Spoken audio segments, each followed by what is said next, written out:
Hey guys, you have McGann, and I'm always being asked over on the Fangirl, what do I use to make my videos, and could I do any tutorials to help other people learn how to do videos similar to mine?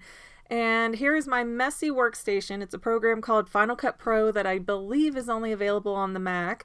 And just really quick, let me show you a few tricks here. I always have this up. It's an image that I made in Photoshop, and I leave it up for 4 seconds as my little fair use disclaimer. Let me throw up my outro here so I can show you a few things. As you can see, this right here, this main bar, fat bar, thick bar, whatever, is my timeline. And if I wanted to throw a picture over it, it would sit on top. If I wanted to throw audio over it, it would usually go on the bottom. This is not quite how I make videos, but just to show you really quick, if you want to right click, you go detach audio, and now the audio and the visuals are two separate things, and that is very handy. A lot of the free versions of movie editors don't do that. But let me show you what I'm working on, if I can find it again. This is my meme page. Not in here. Okay, Last Unicorn, my 200th video. I work on it like this so that the audio file is my timeline because I have to edit down a lot from what I say. As you could see when I said tutorials, yeah, I can't leave that in my regular videos. So let me just do a few key things really quickly. Hey guys, it's McGann. And so I want to cut there because you can see there's pretty silent gap right there. So I hit B to get my blade tool, cut tool, something like that. And then if you notice over here on the side, it's kind of got a pretty big gap here. I usually don't leave that. You can do it like this and just drag it, and you can go both ways for as long as the video goes. And I think that's really intuitive. I love it. And I love how on this version of Final Cut, they actually have it to where you can kind of see the levels, so that way you're not so, wait, where was I starting to talk? Where did I stop? But what I like to do a little more is go keep my B, and then of course you hit A to go back to the normal selection tool. And then I just cut that right out, so that way it goes a lot faster. In my opinion, it's a little smoother, not having to change gears to fussy, where does this go, where does this go. It's a little better for me. And of course when I go through, again, after many requests, welcome to my 200th video. See, I started one sentence and decided I was going to do another, so we'll get rid of that. And if I want to, I can hold down on this and scooch it over, and it'll go right there in the timeline. And let me show you a few, well, here. Visuals don't matter. I don't have my Last Unicorn visuals up anyways. If you want to do something like move this around, what you want to do, go towards the beginning of the video, hit transform, or you can hit it right here too. And you're going to go make it larger than the screen, position it where you want it. And then there is this little plus button in the diamond shape. I have no idea what the official names for anything are called. And you're going to go to where you want it. I suggest pulling this farther than you expect it to go, so that way it doesn't stop short in the motion. I'll explain that a little better in a second. Okay. It's doing it. You see how they have this red line with the little arrow that's going up? That's showing you where it's going versus where you had it. And so let's say I want it there, then we can go back and preview. Hey guys, it's McGann. Welcome to my 200th video. And it is a little blurry when you're kind of previewing it, but it doesn't come out that way, so don't worry about that. And then of course you back up the video so that way it doesn't just kind of jarringly stop right before the picture changes over. And then of course, come here. If you want to do something like zoom in on his face, what you do is, again, you click that little motion button, and whoops, I didn't go all the way to the beginning first. And you zoom in, you go down, get it where you want it. Take the corner, push it back, and of course, the longer that clip is, or the longer that segment is for the picture, the slower that that's going to go. And you can do all kinds of neat things with it. Let me see what I can find in my meme section. Okay, we'll take this. And the hedonism bot, because why not? All right. So what I want to do is leave this background picture. Actually, I want to make this background picture larger, and just because it's set on transform, I can do that. It won't move unless I hit this little icon up here. So let's move this crazy little sad happy face. Okay, let's say I want to start it over here, and I want to end it with that being on Hedonism Bot's face. So see, we drug it over. You can see the red line showing the route it's going to take, and we're going to shrink it up. And yes. Okay, so let's see how that came out. After many requests and months of pondering, I finally... So there you go. That's how you do something like that. And you can even do it to the effect of... Actually, hold on. Let me hit Command Z, get that back. Let's get a new face. You can even do things like, if you want it to bounce onto Hedonism Bot's face, you just have this image selected that you want to move.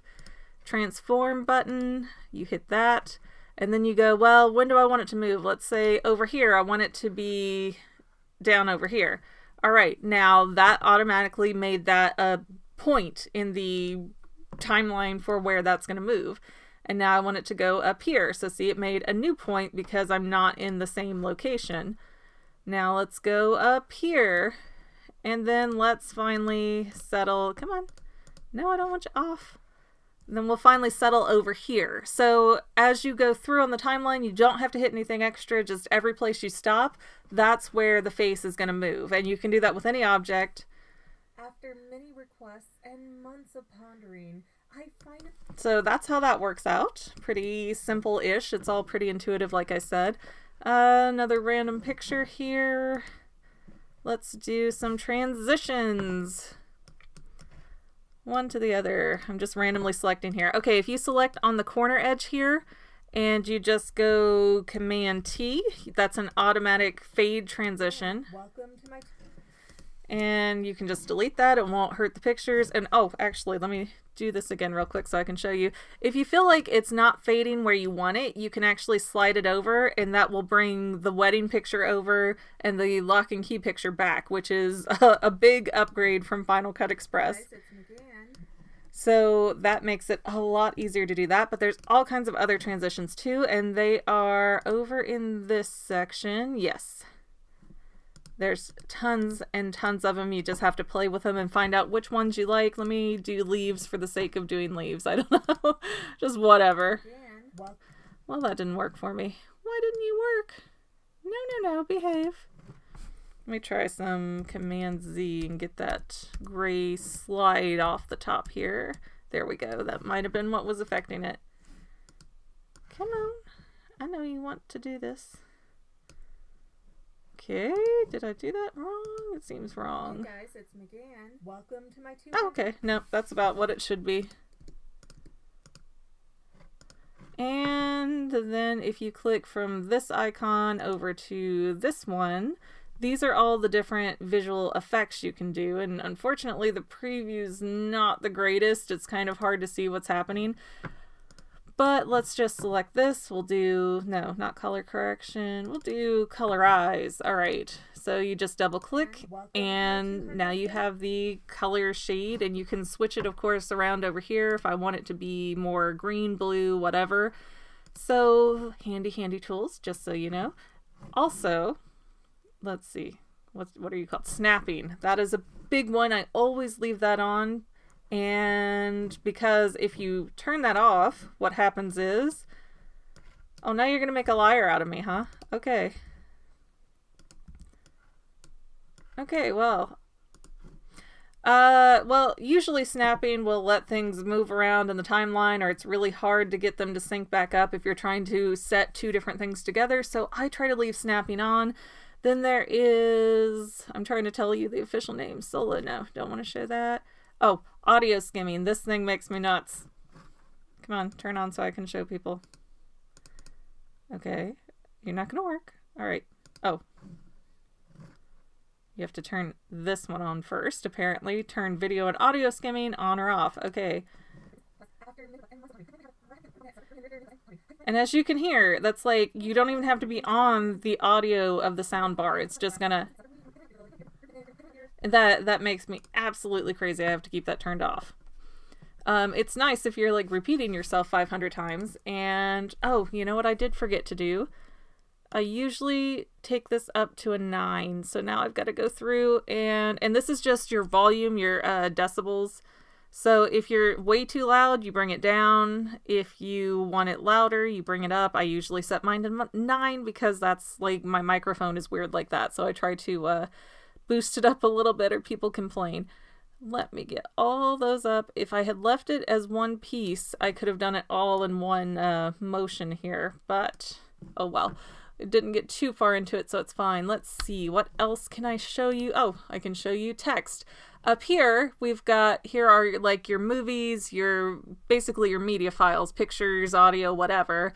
Show or hide movie. Oh, no, what have I done? No, okay.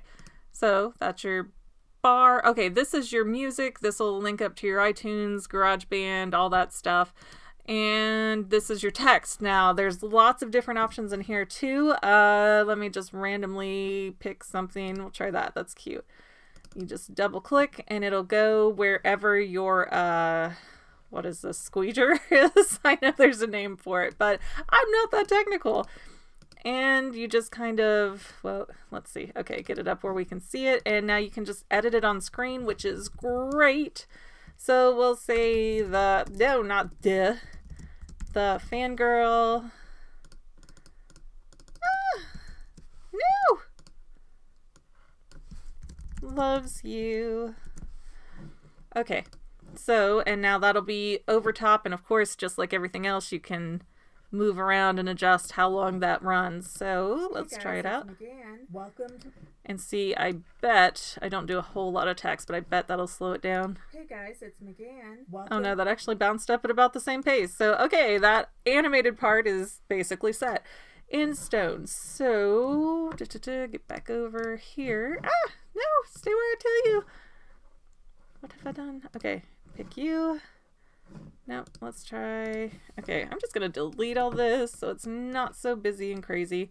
All right, now we've got, let me show you some things. Oh, crop. This is another favorite of mine. If you want to crop something, then you don't have to take it through Photoshop first. This is great. And then you can go, you have to select transform again or it will not move. And you can scoot it wherever you want. And this is not part of the motion thing. This is just where it's going to be on the screen. And if I want to, I can take another picture and layer it right on top. But see, now that blocks my girl. So I just grab that until, come on, that jumps to the bottom. And now I've got Fry saying, shut up and take my money. Shut up and take my money to like a 4-year-old girl. That's a little more inappropriate and funny than I expected, but whatever. This is just random tutorial stuff. And yeah, if you hit enter while you're doing transform stuff, you will undo, like take it off transform. So just try to keep it on if you can. And there's all kinds of things like that, but this is my really quick and fast tutorial. I hope that's been helpful. Let me know in the comments because I can do more stuff in the future maybe. But thank you for watching and being a little part of the background for my 200th video here for The Last Unicorn. And we'll see you next time. Thanks!